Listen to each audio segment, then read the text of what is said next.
محترم حضرات، آپ کے انتظار کی گھڑیاں ختم ہو رہی ہیں۔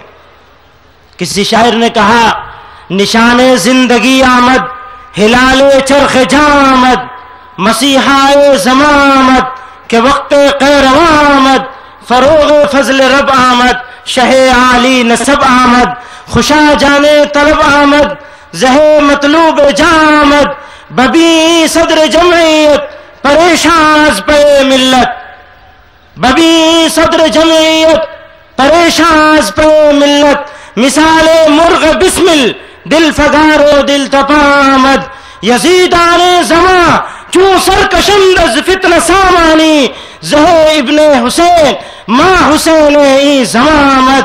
میں دعوت دے رہا ہوں حضرت صدر محترم جمعیت علماء ہند مولانا سید اسد مدنی دامت برکاتہم کو کہ وہ تشریف لائیں۔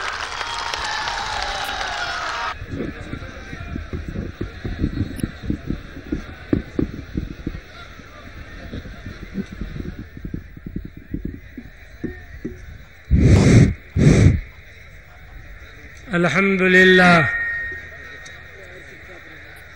لله نحمده ونستعينه ونستغفره ونؤمن به ونتوكل عليه ونعوذ بالله من شرور أنفسنا ومن سيئات أعمالنا، من يهده الله فلا مضل له ومن يضلله فلا هادي له، ونشهد أن لا إله إلا الله وحده لا شريك له، ونشهد أن سيدنا ومولانا محمدا عبده ورسوله صلى الله تعالى عليه وعلى آله وصحبه وبارك وسلم۔ بزرگوں اور بھائیوں، کافی وقت گزر چکا ہے اور اہم اور ضروری تقریریں اور تجاویز پیش ہو چکی ہیں۔ اب میرا بولنا کوئی ضروری نہیں تھا، بیجا اصرار ہے، تو میں یہ عرض کروں گا کہ ہم کو سوچنے اور اقدام کرتے وقت آقائے نامدار نبی کریم صلی اللہ علیہ وسلم کے اسوہ حسنہ کو اپنے سامنے رکھنا ضروری ہے۔ نبی کریم صلی اللہ علیہ وسلم نے مکی زندگی کے سالوں میں برسا برس میں بے پناہ ظلم سہے، مار پیٹ، پتھر کانٹے، کوئی ظلم، عورتوں مردوں بچوں کے قتل، کوئی چیز ایسی نہیں جو نہ ہوئی ہو۔ لیکن حضور نے اس وقت بھی جب آپ کو پتھر مارے جا رہے تھے اور آپ کے جسم مبارک سے زخم ہو کر کے خون بہ رہا تھا، اپنے بہتے ہوئے خون کو جلدی جلدی اپنے بدن پہ ملا کہ اگر اس کا کوئی قطرہ زمین پر گر گیا تو نبی کا خون گرنے سے اللہ کا عذاب نازل ہو جائے گا۔ ان پتھر مارنے والوں کو اللہ کے عذاب سے بچایا اور ان کے ساتھ ہمدردی کی اور خون کا قطرہ زمین پر نہیں گرنے دیا۔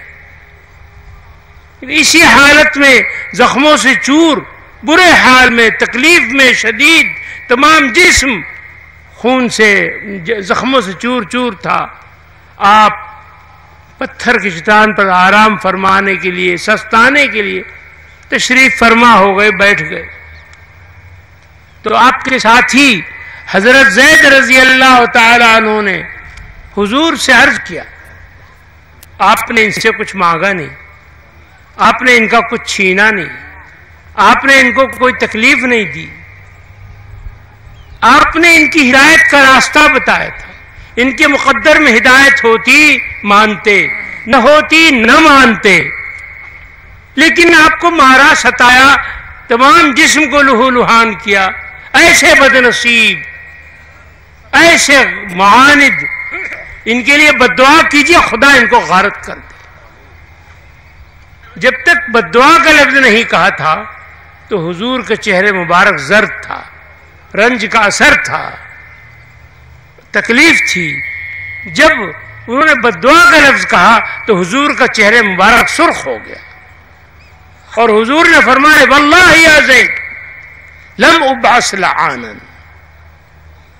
قسم خدا کی زید، اللہ نے مجھ کو لعنتیں بھیجنے والا، بددعائیں دینے والا، برباد کرنے والا بنا کر نہیں بھیجا ہے۔ آپ نے بار بار فرمایا کہ یہ لوگ مجھے جانتے نہیں ہیں اس لیے ستاتے ہیں، یہ لوگ ہدایت نہیں پائیں گے تو ان کی اولادیں ہدایت پائیں گی، میں ان کو برباد کر دوں۔ نبی کریم صلی اللہ علیہ وسلم کو ستاتے ستاتے ستاتے قتل کرنے کی سازش کر لی گئی، آخر میں تمام طریقوں میں ناکام ہونے پر کہ حضور کو قتل کر دیا جائے، اس کی سازش مکمل ہو گئی۔ مدینے والے بار بار آتے اور حضور سے درخواست کرتے کہ آپ مدینہ حاضر ہے، تشریف لائیے، ہم اپنی جان دے کر آپ کی حفاظت کریں گے، اللہ کا دین پھیلے گا۔ فرماتے نہیں، میں اپنی تکلیف، دکھ، غم، پریشانی کی وجہ سے مکہ چھوڑ کر چلا جاؤں آرام پانے کے لیے، یہ نہیں ہوگا، اللہ سب جانتا ہے۔ اگر اللہ کی مصلحت ہے وہ مجھے حکم دے گا میں چلا جاؤں گا، نہیں تو میں یہیں رہوں گا۔ جب انہوں نے قتل کی سازش تیار کر لی تو اللہ تعالیٰ نے حضور کو اجازت دی کہ اب آپ ہجرت فرما لیجیے۔ چاروں طرف حضور کے مکان کے وہ لوگ سب گھیرا باندھے ہوئے ہیں حضور کو قتل کرنے کے لیے، گھر میں گھسنے کی تیاریاں کر رہے ہیں۔ اسی حالت میں نبی کریم صلی اللہ علیہ وسلم نکلتے ہیں اور حضرت ابوبکر صدیق رضی اللہ تعالیٰ عنہ کے ساتھ ہجرت فرماتے ہیں۔ سارا انتظام حضرت ابوبکر صدیق رضی اللہ تعالیٰ عنہ کو سپرد فرماتے ہیں اور ہجرت ہو جاتی ہے۔ اللہ کا وعدہ واللہ یعصمک من الناس، اللہ آپ کو لوگوں کی سازش اور قتل کرنے سے بچائے گا، آپ قتل نہیں کیے جا سکے۔ چنانچہ حضور مدینے پہنچ جاتے ہیں۔ مدینے کے لوگوں نے، بچوں نے، بچیوں نے، مردوں نے، عورتوں نے جشن منایا، حضور کا استقبال کیا، سب مدینہ نکل آیا۔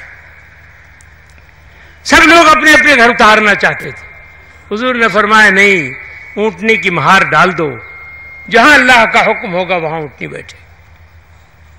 حضور اتر گئے، مسجد قیام فرمایا۔ حضرت ابو ایوب انصاری رضی اللہ تعالیٰ عنہ کا مکان۔ بہرحال